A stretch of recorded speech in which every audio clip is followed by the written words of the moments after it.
So for more than 5 years, this young lady's mom was very sick. She went from one family member to another begging them to help with hospital bills, but nobody supported her. Sadly, her mom passed away. Now, here is a shocking part of this story. When it was time for the burial, the same people who refused to help suddenly started donating millions of naira. At the funeral, the girl took the microphone and shared everything that happened right there in front of everyone. I have tried to move heaven and earth to save the life of my mom. For the past 4 years, 5 years, Mama Mawose Betmatuo. She has never even missed a single treatment. Jimo Betka and Dima Luongo need their family. The most you can do is just saying Evelyn Nesandre, but you have no idea the extent of suffering she was going through. You have no idea. Koro an machum kaendini, ginyi tendwagi, we know what she was going through. Kiudwaro tuwacho neno, biuru wachi neno but kikiriam. Wawinjre familia, don't we are family, we are sitting as a family. Kikubiri yambo ka. And masebet ka chungi mama wa toku wacho. Buinjo kanga to wacho anything kamano. Okigidro wacho nikech wigi quote. Koro which quote no, ubed goda beda onge shida. Adwa nyiso my family members near, the fact that I'm standing here saying what I'm saying, I'm not holding anything against anyone. But you can do better. Kikigichunga giwondo ania one code. Uonge code wa. We have been by ourselves. You've not been there.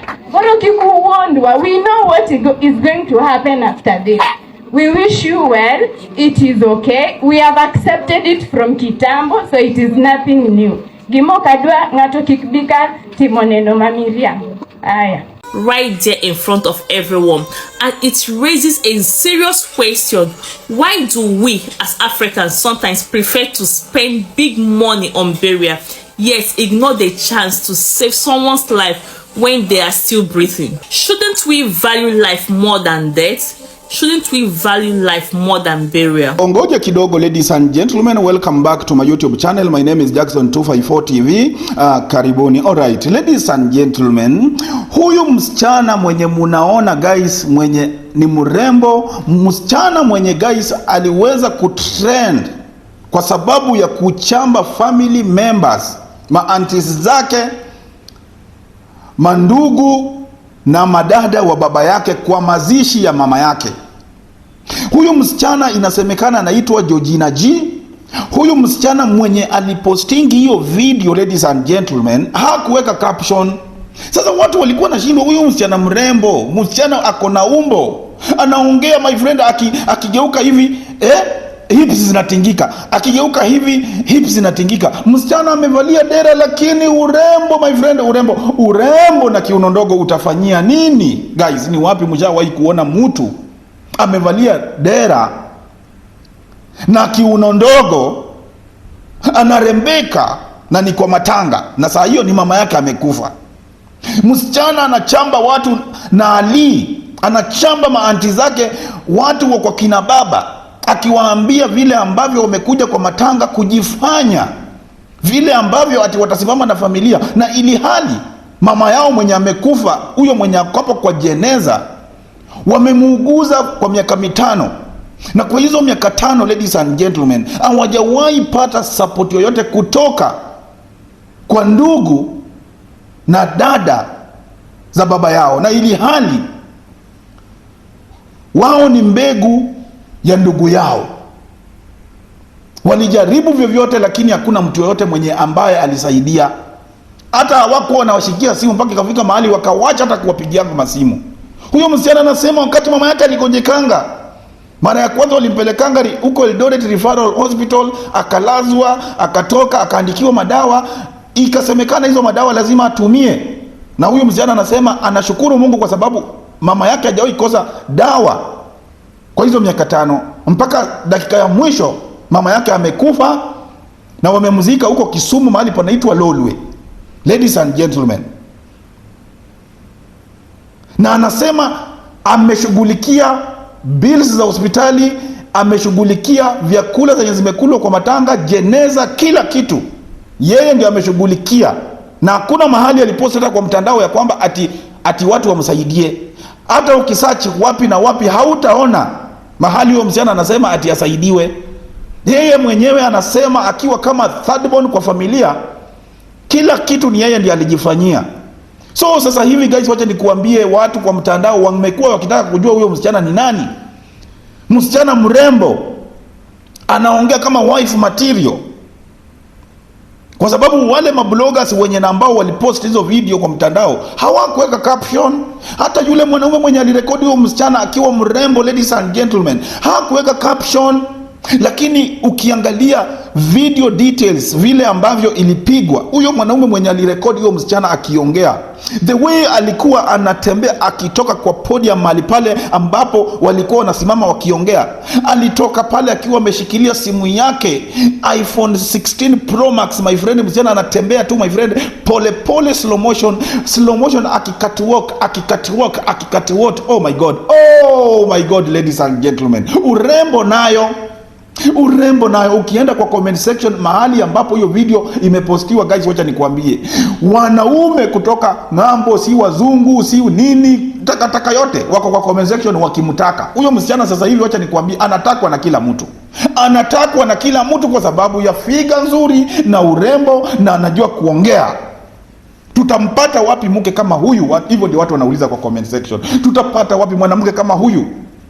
Do you know watu wameenda to an extent mpaka sasa hivi kwa comment section wameenda, na hiyo video sio yeye amepost, ni mtu tu alikuwa kwa matanga na akarekodi tu video na akapost, lakini wanaume wanasema, please madam, na kuomba, would you mind ni kukomboe my friend, kwa sababu mama yangu alikufa na tuliteswa sana na familia zetu, na kwa sababu sisi ni watu hatujui kuongea, tunaweza tukakukomboa my friend, tuandike tu kwa karatasi vile utasema, watu wa kurekodi tu ukiwa unaongea kwa niaba yetu. Ladies and gentlemen, guys, mnajua kwa matanga mara nyingi zile obituaries uanga zinasomwa na watu wenye hata si wa familia, kwa sababu unakuta familia imekufiwa na kwa familia kuna mtu mwenye anaweza akasoma vizuri, unaona, kwa sababu bado wana grieve, so inabidi ni mtu ndio anasoma kwa niaba ya familia.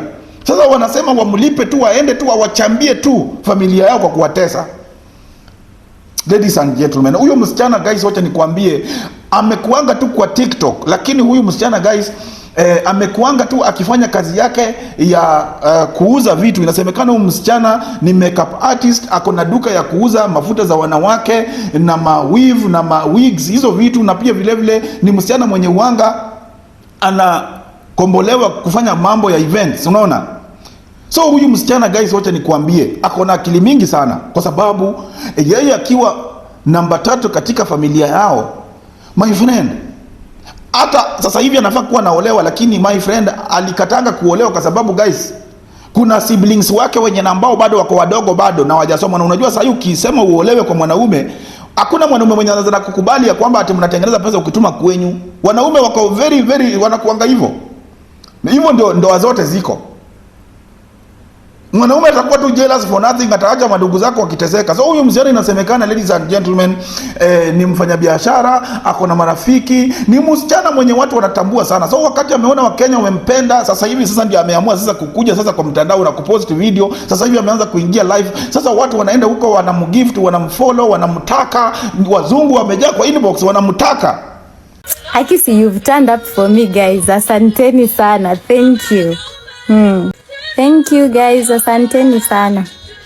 If you have any questions, feel free to ask me.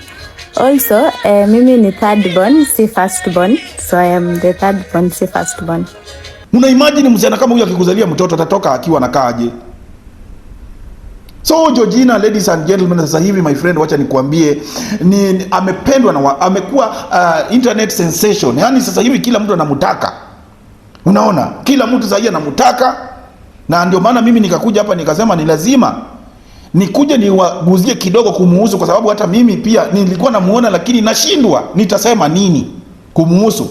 Lakini sasa hivi baada ya kufuatilia nimeona mama yake mwenye ambaye amekufa alikuwa anaitwa Evelyn Adhiambo Oyugi. Na huyu mama guys, wacha nikwambie, amekuwa akiugua kwa miaka 5 na sasa hivi amezikwa guys. So hizo ni details na ambazo guys wacha nikuambie, na pia vile vile kama vile mnaviona kwa screen, huyo ndio mama yake. So ukiangalia huyu msichana alipenda sana mama yake, alimpenda sana. Na hata wakati Mungu alimbariki na pesa, aliamuanga kujengea mama yake nyumba akiwa tu mgonjwa namna hiyo. Lakini bahati mbaya mama yake amekufa kabla hiyo nyumba haijamalizika. So inasemekana guys, ilibidi mama yake akae kwa mochari kwa muda wa wiki 3 wamalizie hiyo nyumba kwanza, ndio wakati mwili inaletwa kwa boma, ladies and gentlemen, wasiaibike kama familia. Just imagine. So watu wenye walikuja kwa boma guys, wacha nikuambie, inasemekana ya kwamba family members wako kina baba ambao ni ma uncles na ma aunties. Wakati mama yao walikufa, walikuwa nakuja kwa meetings za kifamilia, lakini huyo msichana alipoona hawaleti chochote, alisema na sisi kwa hii nyumba hatutapika na wala hatutafanya kitu yoyote. So walikuwa nakuja, wanashinda, wanaenda. Hao wakipika chakula wanakulia chakula yao huko kwa jikoni, wanamaliza wakisema ya kwamba huko hamtakula chochote. Lakini siku ya mazishi guys, huyu msichana anasema ya kwamba kulikuwa na vyakula mingi, watu walienjoy. Lakini baada ya kuchamba hiyo familia siku ya mazishi, waliwacha kama wamemlaani. Wanasema ya kwamba wewe msichana, unajiona sana, unajiona wewe ni mrembo, unajiona uko na pesa, wacha tuone utaishi siku ngapi. So ni kama pia vile vile wanapanga kumwendea kwa waganga wa muroge huyo mjana akuve. So guys, mimi ninaweka familia yote ya kina Georgina kwa maombi. Ninasema hao ma-uncle zake na hao ma-aunties wake ni kizazi cha nyoka. Ninasema washindwe katika jina la Yesu, kwa sababu ladies and gentlemen, hakuna vile mtu mzuri my friend mnaweza muroga ndio ili familia iteseke. Tuna reject hizo maombi zenyu mbaya katika damu ya Yesu Kristo. Mushindwe. Na yule mwanaume mwenye atoa huyo msichana kwa jina Georgina, ladies and gentlemen, tunamuombea my friend aweze kuzalisha huyo msichana watoto, waishi vizuri, ampende na wasiwahi wachana na asiwahi mcheat, ladies and gentlemen. Manake Kenya sasa hivi mahali imefika, wacha nikuambie, wasichana warembo kama Georgina sasa hivi, wacha nikuambie, ni ma models wa kuuza roskoko. Ukienda huko Telegram wamefungua ma OnlyFans, ukienda huko wapi Scriptchat huko, my friend, wasichana warembo kama huyu Georgina, wacha nikuambie, wanasugua vinembe for a living.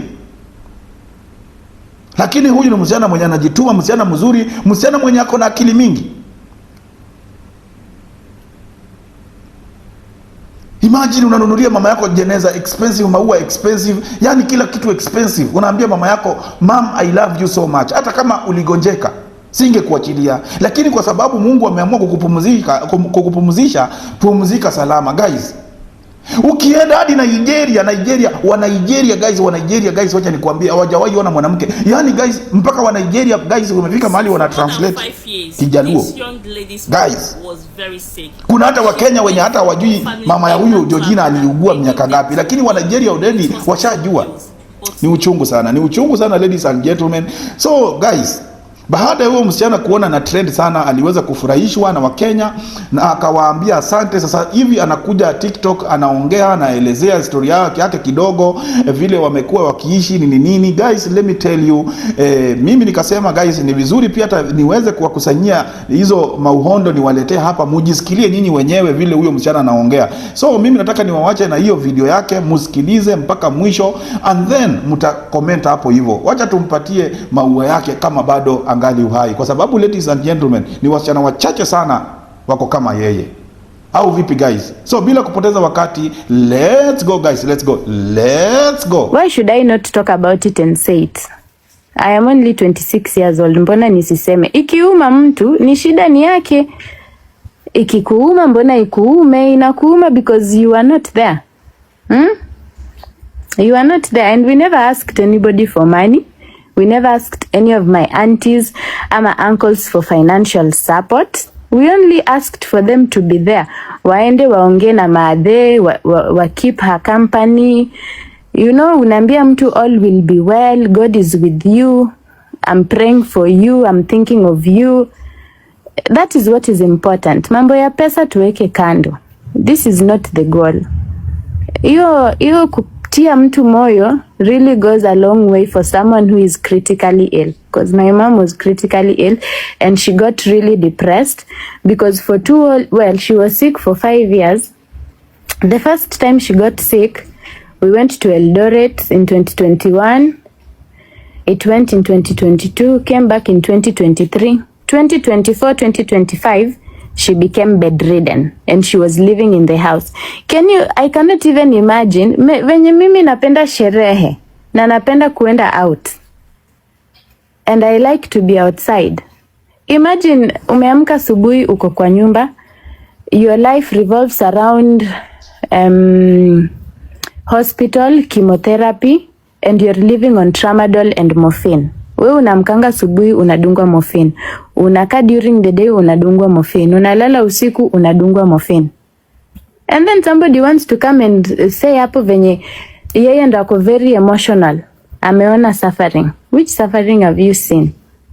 Just because ulikuwa unapita hivi kwa gate ukasema hebu tuone huyu Adhiambo venye anaendelea does not mean you are there. Does not mean you are there. Yeah, just because ulikuwa unapita ukasema hebu leo niende hapa niangalie huyu mama anaendelea aje. Amekufa ama bado wako alive. Does not mean you are there. People are, auntie yangu mwingine was even telling me ati I was there with your mom kama alikuanga mgonjwa kitambo. Unaniambia nilikuwa class 4. When my mom was last critically ill, I was in class 4.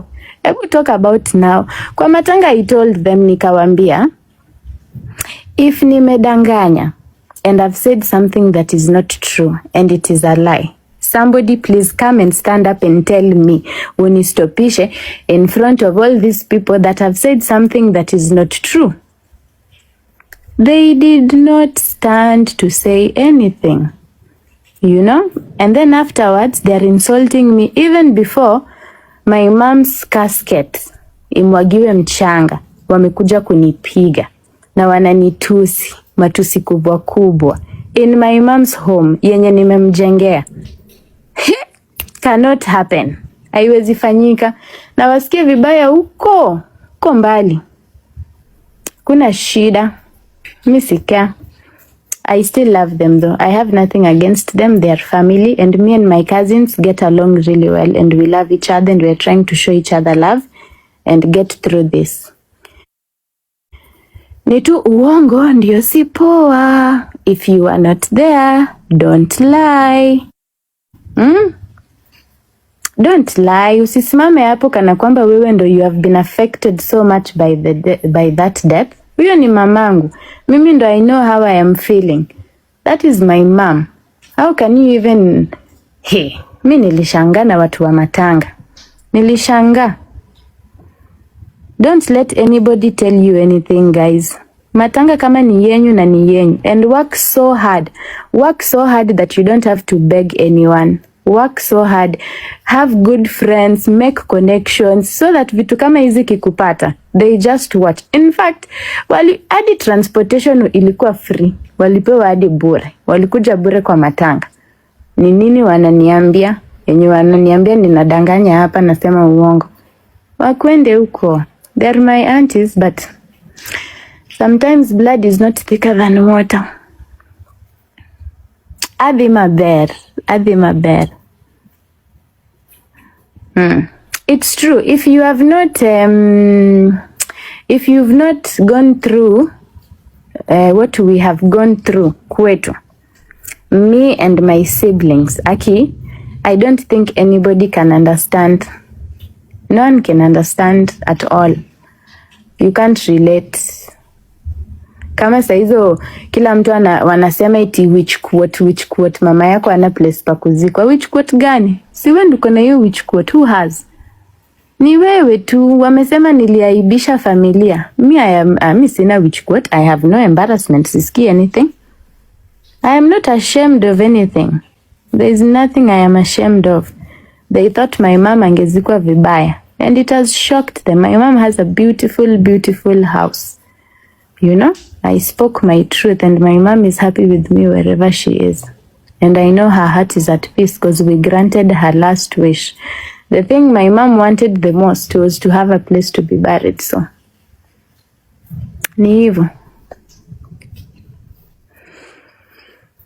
Si nimerant.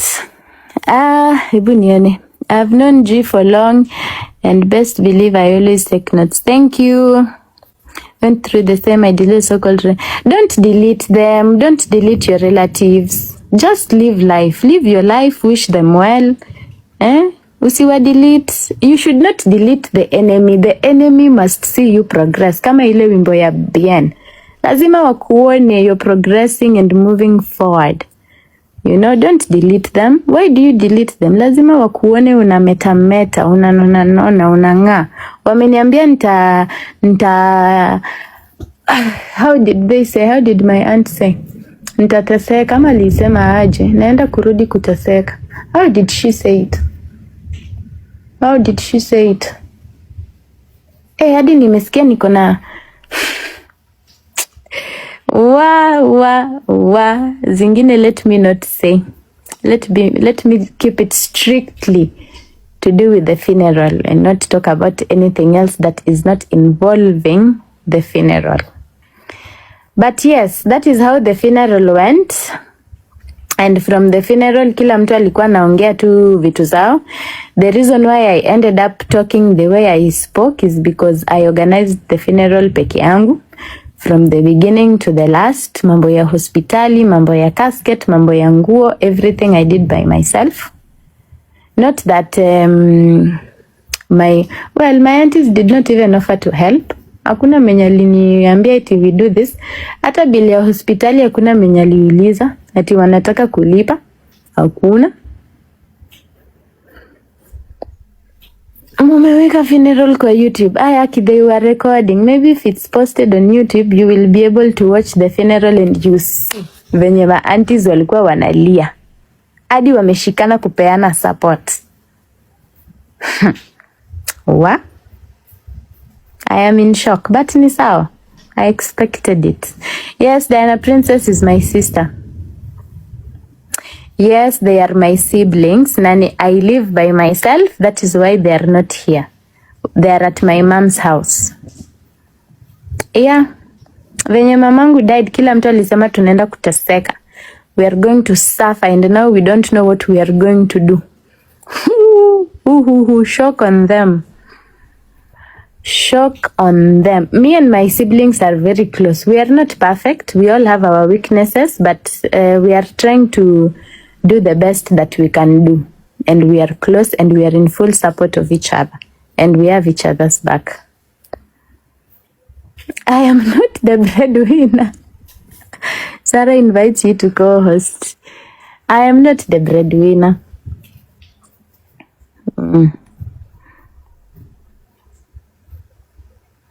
I don't have a dad. No, I am the third born. I am not the first born. I am the third born. Can this person stop trying to request to join? I don't want. I am the third born. I'm not the first born. Me ni third born. Tuko Kisumu dala. Mom's side. They're from the mom's side.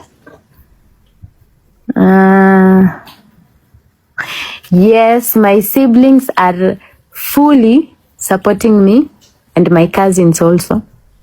So I think I said something most of them have thought and have not had the courage to say. And I'm very happy that I have a good relationship with my siblings and my cousins. Hao ni watu waungwana sana. Yes, we were supported fully. Yes, my sister Princess is there on the comment section. They support fully. Mwah! Many love and kisses to you. Kaparo ni ndugu yako. No, Kaparo is not my brother. To my experience to the same. Thank you, Sisi. I have not been depending on those relatives since Mimi ni hustler, bro. You know, I'm a survivor. As we survive, we find ways to survive. So, wamesema nitateseka. Hebu mkue hapa, mkiniona kama na kwa kichwa mbaya mbaya hivi, Mtafute Mungu na Yesu mniombe. Mwite mkutano hapa TikTok. Mniombe nipate blessings za Mungu. Yes, I'm seeing my sister Diana and Kathleen wako kwa live wamejoin. I am sending you guys love, love, love, love, love only.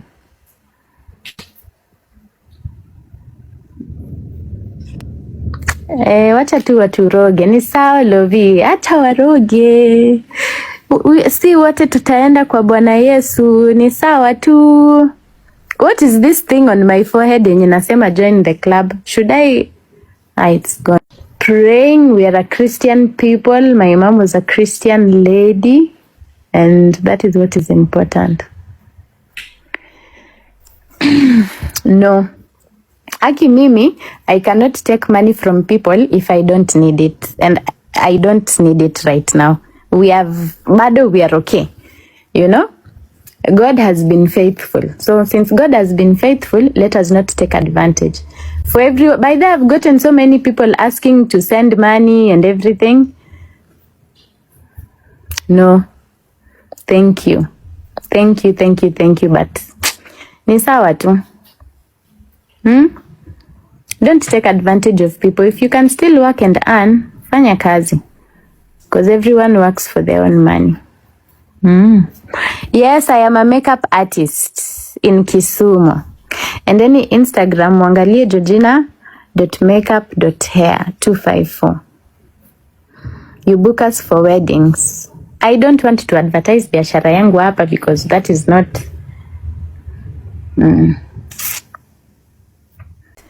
When my mom passed, we all agreed, including my siblings, that hakuna kupika chai. And natu kupika chai. They came to our house, nata maji we didn't give them.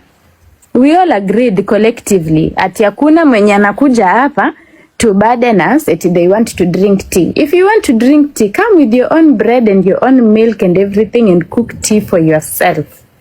We agreed collectively na we didn't give them tea. Hata maji hatukuwapea. We are the ones wenye tunabaki orphans. Mnatakaje chai?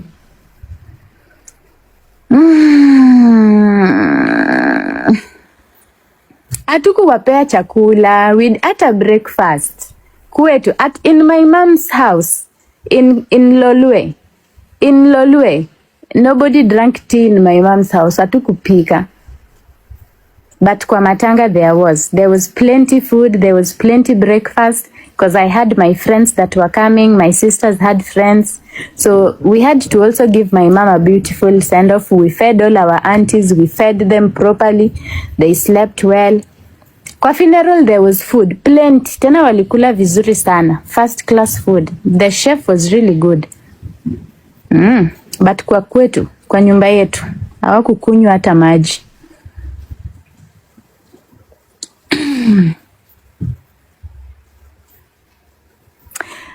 What is this? Me to be honest during your Thank you guys. Mimi, you can support by just sending beautiful messages and sharing your stories and experiences similar to yangu, and that is enough. Iyo iko tu sawa. That is enough.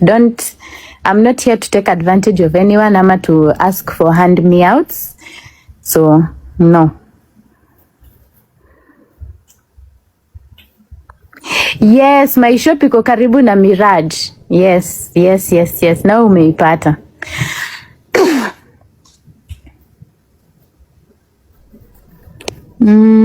I watched the video, just it's you right now, hugs. Thank you.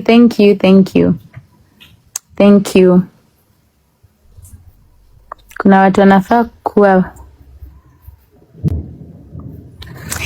defend your moms. Because there is no one like a mother. Defend your mom. And I think hata mimi right now, Mali, I'm sitting, well, I'm laying down. It has not fully dawned on me that my mom is no more. You know, like when you're just walking and you've not fully grasped the situation and you're hoping somehow things will get better. And somehow you will manage to figure it out. That is where I am right now. I don't know how uko mbeleni will be. Emotionally and mentally, but We soldier on.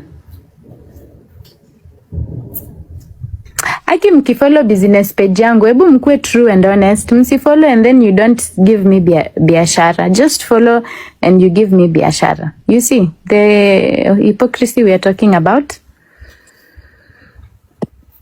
I love you, confident girl. Clock it. I was there today. I am going to my mom's grave. I was there today. There is work that is going on because it's still a house yenye iko in the process of being built. I was even there today. Maybe kesho nikienda ni tu iko huko kwa lake, so there is not good connection. Maybe I will give you guys a tour ndo muone the house we have built for my mom. And nitasema, yes, we have built a house for my mom in 3 weeks. Why should I not talk about it and say it when my aunties thought mamangu angezikwa like a stranger? Why should I not talk about it and say it?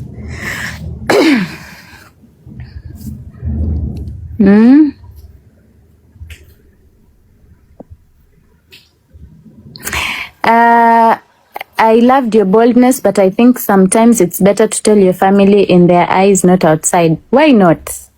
Why not? Why should I not tell them in outside? I will tell you outside. Because they were not there. Nimedanganya. Nini tunataka kufunika? We are not funikaring anyone. Atufuniki mtu. Ati umo which quote. Mi sina which quote and my mom does not have. I was the person who was there when my mom passed. Nilikuwa hapo. I held her hand. I told the doctors, give me time to be with my mom. So, nini mtu ananiambia ati I should tell. Why should I sugarcoat? For who? For who? Mamangu amekufa. What else do I have to lose? Sina mtoto, sina bwana, nini? Eh?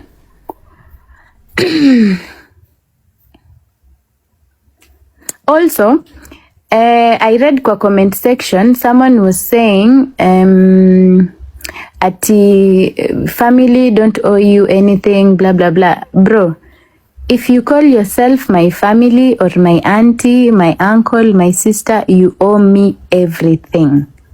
You owe me mental support. You owe me emotional support. You owe me financial support if you're in a position to. You owe me everything, because what is family for? You owe me everything. The fact that we are family, you owe me everything. Akina Uli wako bado wako boarding. Uli na Tanki na Iko bado wako boarding. Si wangekuwa wananimaliza kwa hii life saizi. I have 4 dogs, by the way.